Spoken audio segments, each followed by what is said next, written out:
তোমার কাছে খুব বেশি কিছু চাইনি, শুধু একটু গুরুত্ব চেয়েছিলাম।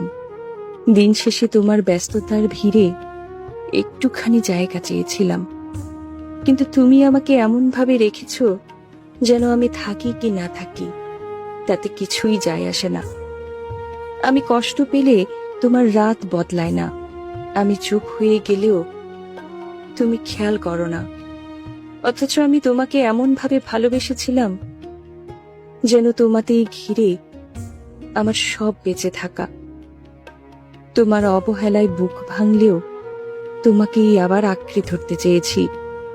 এখন বুঝি সব মানুষ ভালোবাসতে জানে না, কেউ কেউ শুধু অভ্যাস হয়ে পাশে থাকে, আর সেই অভ্যাস ভেঙে গেলে মানুষটা একদম একা হয়ে যায়। আমিও এখন ভেতরে ভেতরে ক্লান্ত, হাসি ঠিকই, কিন্তু ভালো নেই একটুও, কারণ যাকে নিজের শান্তি ভেবেছিলাম সেই আমাকে সবচেয়ে বেশি কাঁদিয়েছে।